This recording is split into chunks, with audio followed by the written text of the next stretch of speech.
Pemirsa, selamat berjumpa kembali dalam acara CEO Talks, sebuah acara yang menampilkan perbincangan dengan para CEO terbaik di Indonesia. Mereka adalah para pahlawan bangsa yang telah mendorong pertumbuhan ekonomi, memperluas lapangan pekerjaan, dan menciptakan pemerataan. Ikuti perbincangan saya dengan Bapak Arief Wibowo, CEO PT Citylink Indonesia.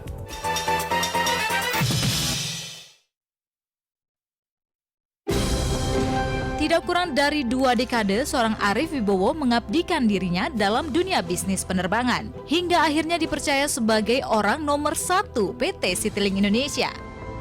Semenjak tahun 2012, Arief Wibowo mengemban mandat dari induk usaha, yakni Garuda Indonesia, untuk membesarkan Citylink yang mengedepankan model bisnis penerbangan murah atau low-cost carrier. Hal ini tidaklah mudah, mengingat di tahun tersebut peta persaingan bisnis low-cost carrier atau LCC sudah sangat sengit. Dalam 2 tahun kepemimpinan Arief Wibowo, Citylink mengalami perkembangan yang sangat pesat. Hingga kini maskapai tersebut telah memiliki 30 pesawat dan mampu merajai bisnis penerbangan biaya murah atau LCC di Indonesia.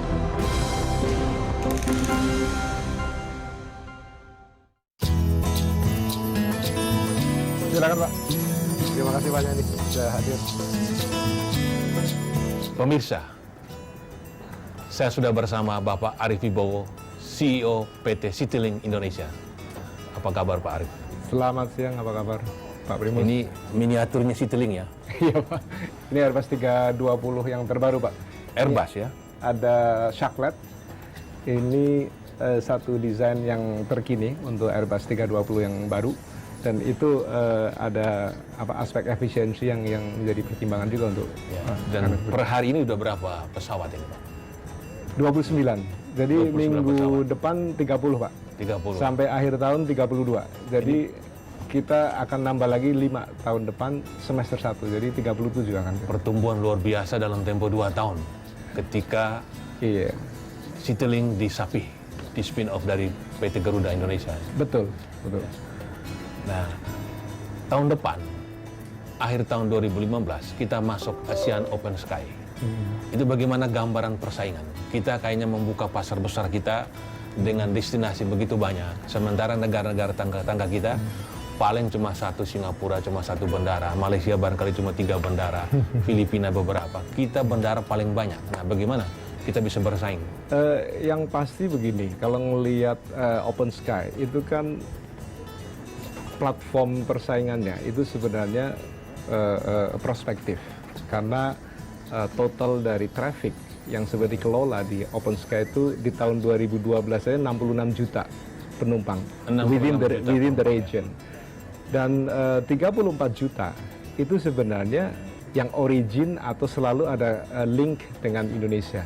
Contoh Jakarta Singapura 4 juta, Jakarta Kuala Lumpur 4 juta, Singapura Jakarta 3,5 dan sebagainya. Itu kira-kira jumlahnya 34 juta yang nge-link dengan titik-titik yang ada di Indonesia. Itu 50% ya? Jadi 50% itu kekuatan dari pasar kita sebenarnya. Jadi Open Sky itu harus kita lihat selain di balik persaingan yang kita lihat sudah ada, plus opportunity yang harus kita manage gitu. Bagaimana opportunity bisa kita grab sementara pasar terbesar di kita? Iya. Nah, kita masuk ke pasar negara lain yang tidak sebesar kita. Ya, ujungnya pertama ya, kita harus pastikan bahwa semua kebijakan itu sebesar-besar kemakmuran maskapai Indonesia. Ujungnya kan untuk rakyat Indonesia juga. Yang kedua, kita harus pastikan bahwa pemerintah juga pro ke pelaku usaha, terutama di maskapai nasional, sehingga dalam persaingan ke depan ini kita memang benar-benar sudah terbiasa dan memang sudah siap untuk itu. Yang pasti bahwa dengan lebih dari 50% memang pasar itu origin dari Indonesia, kita harus pastikan kita harus dapat benefit yang paling besar, tapi kita pelaku usaha juga nggak boleh cengeng, karena kita memang harus punya kemampuan untuk bersaing dengan mereka. Dan saya lihat bahwa dengan adanya Open Sky ini memang membuat kita jadi bangun dan siap bertempur untuk itu. Ya, sekarang sudah ada 5 bandara. Ya. Yang boleh diterbangkan langsung oleh maskapai dari negara lain ya. Dari Malaysia bisa langsung ke Denpasar, Surabaya, Medan, Makassar. Nah, ke depan apakah perlu dibuka lagi bagaimana regulasi agar kita menjadi tuan di negeri sendiri, sementara kita penetrasi keluar kan nggak banyak sebenarnya pasar kita. Ya, saya pikir kita harus dari negara yang memang tahu persis apa yang kita mau. Yang pertama, kalau dengan 5 kota ini sudah cukup untuk memberikan pertumbuhan dan keterbukaan pasar Indonesia di lingkungan ASEAN, that's good. Gitu. Artinya kita sudah cukup dulu dengan yang 5. Kita pastikan bahwa dengan 5 pun kita mendapat benefit yang sebesar-besarnya. Betul. Karena bagaimanapun kita nggak bisa tertutup, satu. Yang kedua, bagaimana kita benar bisa memaksimalkan benefit. Karena masih ada satu celah buat kita memastikan bahwa 5 kota ini memang menjadi pendorong pertumbuhan, tidak hanya di ASEAN, tetapi juga pertumbuhan di wilayah domestik. Ya. Jadi kalau orang memang tahu bahwa 5 kota besar ini juga pendorong pertumbuhan domestik, kalau ada channel dari region juga akan membantu pertumbuhan juga, tapi tidak perlu dibuka semua. Sekarang Citylink kan belum ada penerbangan ke luar negeri. Ya. Nah, dengan ASEAN Open Sky ini, orang-orang pada masuk ke sini, airline asing. Nah, Citylink pertama mau kemana? Mau ke Singapura, Malaysia, atau sekaligus 5-6 negara ASEAN? Ya. Jadi Citylink memang cita-citanya as a leading carriers di region. Tapi kita kan bertahap, Pak. Jadi tahap pertama kita sudah menyelesaikan lebih dari 50% rute domestik. Jadi rute domestik kita sudah 36 dari 70 rute yang kita punya. Kita masih punya satu PR sedikit lagi untuk memperkuat domestik sampai kira-kira market share kita bisa mendekati 20%. Nah, yang kedua, kita memang sudah melakukan planning untuk expanding ke regional, terutama di ASEAN, karena kita lihat bahwa Singapura, Kuala Lumpur, bahkan untuk Australia bagian utara, itu adalah bagian yang akan kita sasar juga untuk Pak Arief, persaingan domestik juga luar biasa. Nah, bagaimana Citylink bisa mengelola persaingan domestik pasar kita yang besar ini? Tapi pemirsa, jawaban nanti setelah yang berikut ini.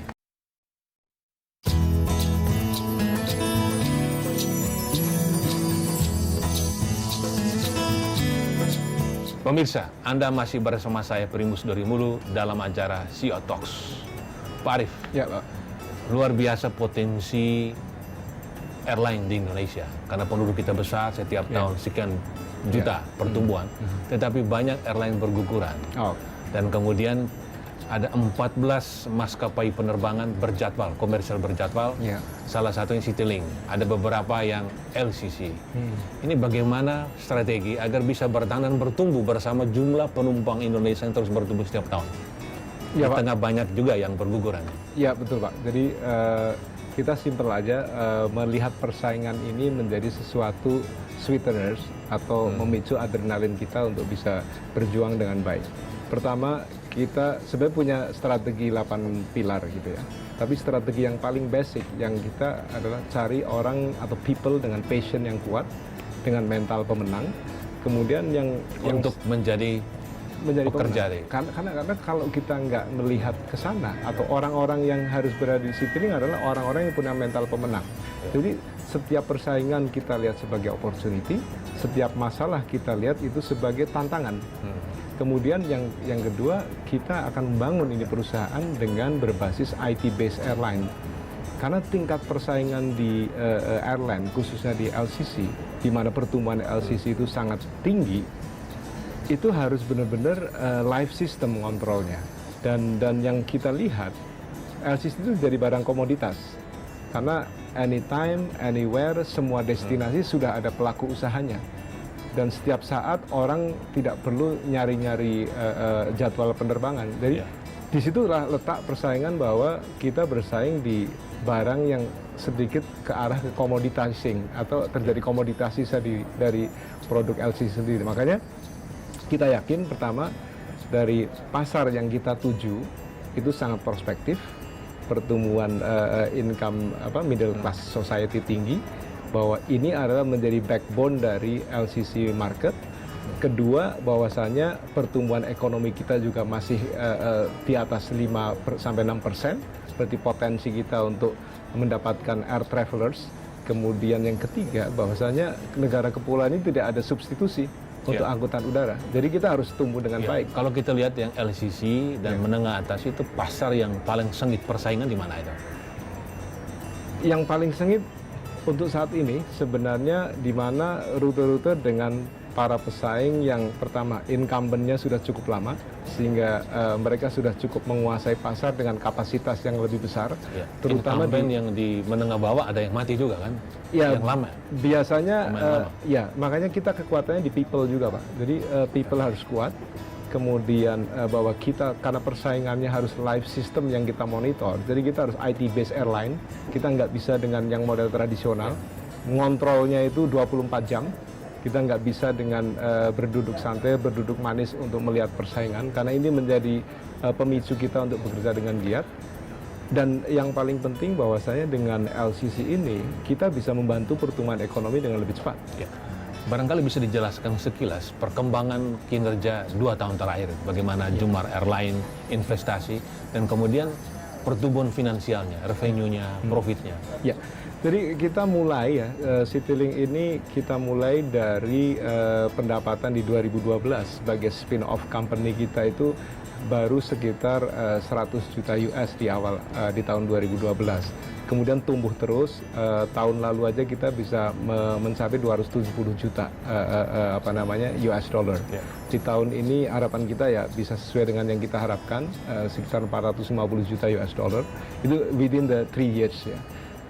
Dari sisi pendapatan, dari sisi penumpang yang kita angkut, dari 2,8 juta naik jadi 5,3.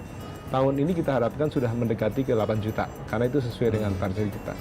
Di tahap awal kita memang melihat bahwa ini investment stage, karena di dalam 1 tahun pertama dengan prediksi, karena semuanya kita calculate, target kita untuk mendapatkan pertumbuhan market share sampai ke 15% dalam 2,5 tahun ini, kita melihat di tahapan investment stage. Jadi pada saat tahun 2013 kita masih loss sekitar 40 juta US dollar. Tapi itu waktu itu dengan target yang kita set dengan currency rate-nya 9.600. Di 2013 currency in fact 11.780 dan kita mencapai sekitar 40 juta juga. Artinya kita perform sesuai dengan apa yang kita planning. Kemudian di tahun ini kita juga melihat kita sudah istilah saya itu bernapas di atas air, Pak. Karena cash flow Sebelumnya di bawah air, susah jadi napas. kalau di bawah air susah napas, kita butuh oksigen, Pak. Sekarang sudah ringan ya. Sudah mulai di atas air, artinya bahwa oksigen sudah kita dapatkan di udara bebas Dan break even. dan kita akan mengejar ke sana untuk mendapatkan itu.